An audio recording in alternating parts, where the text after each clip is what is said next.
à tous. Israël comme État-nation du peuple juif. Alors on sait à quel point Benyamin Netanyahou tient à ce principe, quelle importance il a accordé à ce qu'il soit reconnu par les dirigeants palestiniens dans le cadre des négociations de paix. Les négociations sont suspendues, on le sait, mais le Premier ministre israélien n'en a pas pour autant renoncé à ce qui est l'un de ses principaux chevaux de bataille, puisqu'il entend faire de l'identité d'Israël comme État du peuple juif, donc une loi fondamentale. Une loi fondamentale, c'est ce qui se rapproche le plus en Israël d'une loi constitutionnelle. Est-ce là une initiative nécessaire, souhaitable? On en débat aujourd'hui dans ce nouveau numéro de Tout est dans la presse avec Boaz Bismuth du quotidien israélien Israël Hayom. Bonjour Boaz, Aviram Magolan, écrivain, éditorialiste également au journal Haaretz, et puis nouveau venu dans notre équipe de panélistes, Ali Waked du site d'information israélien Ynet. Bonjour Ali, merci de nous avoir rejoints. Alors on entame le débat tout de suite après ce petit rappel des faits que l'on doit à Cyril Amar. Après avoir fait de la reconnaissance d'Israël en tant qu'État juif un élément cardinal d'un accord de paix, Benyamin Netanyahou entend à présent l'ancrer dans la loi. J'ai l'intention de promouvoir une loi fondamentale qui ancrera constitutionnellement Israël comme État-nation du peuple juif. Je crois qu'il est important que le principe le plus fondamental de notre nation obtienne un statut constitutionnel, comme d'autres éléments sur lesquels le régime est fondé. Une décision très mal accueillie par la minorité arabe, qui représente plus d'un cinquième de la population israélienne, même si le chef du gouvernement a tenu à rassurer. L'État d'Israël assurera toujours la pleine égalité des droits individuels et civiques à tous ses citoyens, juifs et non juifs, dans un État juif et démocratique. Au sein même de la coalition de Benyamin Netanyahou, le projet de loi divise, car si l'aile droite devrait l'approuver, la ministre centriste de la Justice, Tzipi Livni, a d'ores et déjà fait savoir que son parti s'opposerait à toute loi qui se ferait aux dépens des valeurs démocratiques. Alors une petite précision avant d'entamer le débat. Ali Waked, vous ne travaillez plus pour les sites d'information Ynet, mais vous êtes journaliste indépendant aujourd'hui, avec toutes mes excuses. Donc cette proposition de loi de Benyamin Netanyahou, Boaz, je m'adresse à vous, donc faire en sorte que l'État d'Israël comme État-nation du peuple juif soit ancré, ce principe soit ancré dans une loi fondamentale, dans une loi quasi constitutionnelle. Est-ce que c'est pas un petit peu inutile dans la mesure où il y a déjà une loi constitutionnelle qui rappelle que l'État d'Israël est un État juif et démocratique? Je crois que ce qui est inutile, c'est de s'opposer à cette loi que finalement, qu'est-ce qu'elle voit? C'est une loi fondamentale que, comme le Premier ministre l'a très bien expliqué, qui va préserver les droits fondamentaux de toute la population de ce pays, qu'on soit juif, arabe ou chrétien. Il y a déjà des lois fondamentales qui préservent ces droits-là et qui les précisent. Sauf qu'il y a une réalité, et vous l'avez très très bien dit et expliqué maintenant, qu'il y a quand même un partenaire ou quand même un protagoniste ou un voisin qui s'oppose encore à l'idée que les juifs ont droit à leur État. Et sont pas, par ailleurs, nous savons très bien que c'est quelque chose qui n'est pas, c'est pas quand même un consensus, mais la majorité de ce pays, d'Israël quand même, pense que cette loi est quelque chose de tout à fait utile. Maintenant, ce qu'il faut comprendre dès le départ, c'est que cette loi, nous, en tant qu'Israéliens, en tant que Juifs, si vous voulez, la partie juive de ce pays, eh bien, on n'a pas besoin de cette loi pour nous. On sait très bien qui on est et ce qu'on est. On a surtout besoin de ça de la part de nos voisins qui reconnaissent une fois pour toutes le droit que j'ai à avoir un État juif dans cette région. C'est tout. Tout est là. C'est un petit peu étrange. Hein. J'ai un petit peu de mal à vous comprendre, parce que dans quelle mesure une loi pour les Israéliens serait d'une quelconque importance pour ce que vous dénoncez, et à juste titre, à savoir que certains de nos voisins ne reconnaissent pas l'État d'Israël comme État-nation. Mes voisins, c'est les mêmes personnes avec qui je négocie. En quoi le fait que ce soit une loi fondamentale va changer leur vision des choses?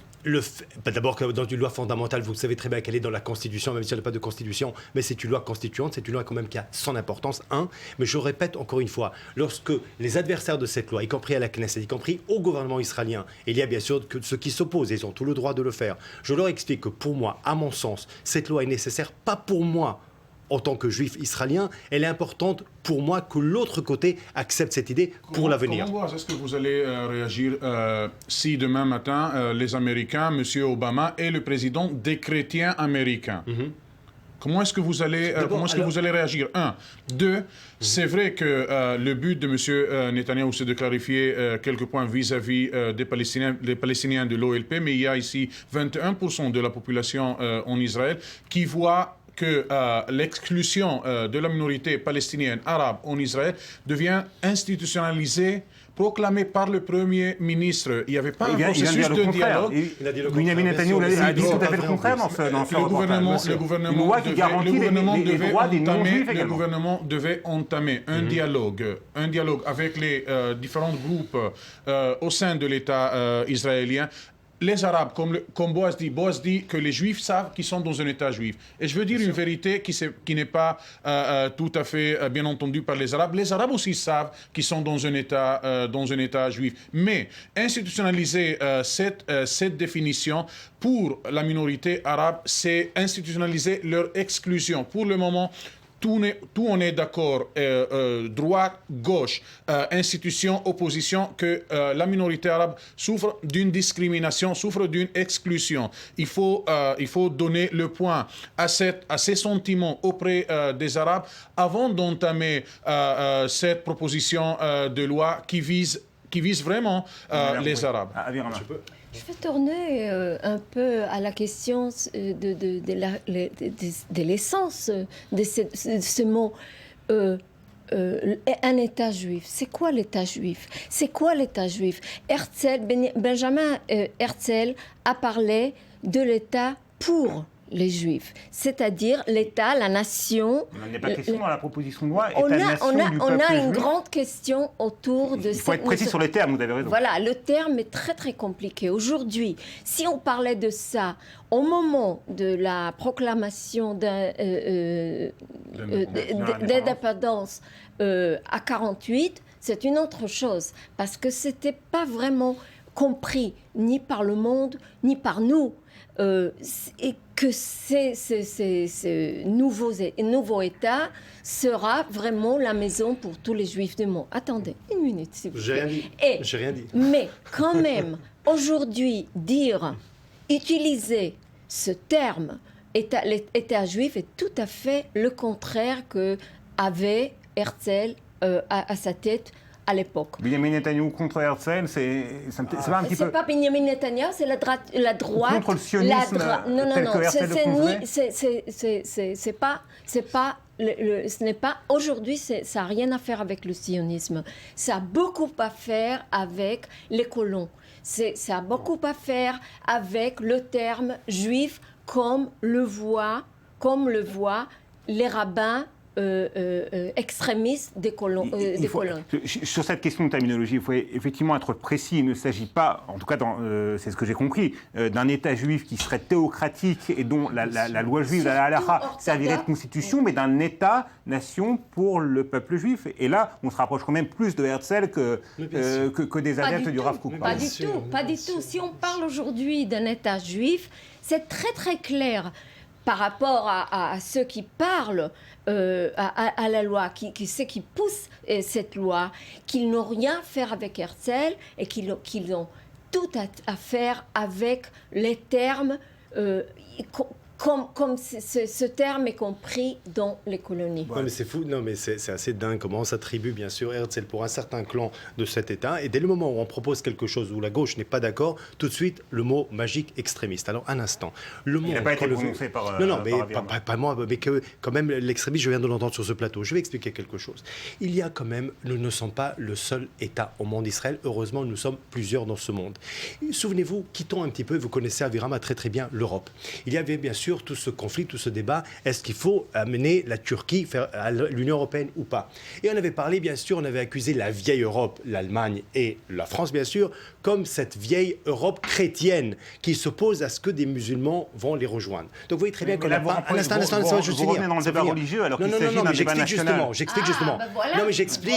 Justement, je me défends. Si je ne peux même pas me défendre alors qu'on parle maintenant que c'est religieux, c'est pas du tout religieux. On ne va pas faire un État juif religieux, mais se dire n'importe quoi. Alors je vous explique pour la énième fois.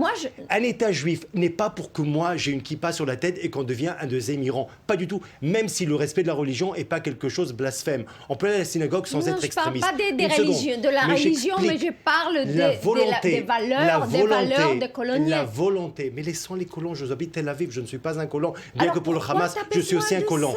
J'ai besoin de ça afin que un jour, moi je ne suis pas éternel. Un jour, il y aura mes enfants qui vont vivre ici et qui vont continuer à les lois les enfants.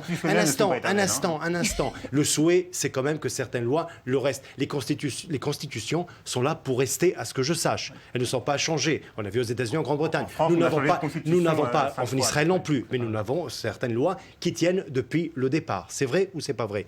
Bref, comme je le dis et je le répète, la volonté d'un État juif n'est pas pour avoir un État religieux, très loin de là.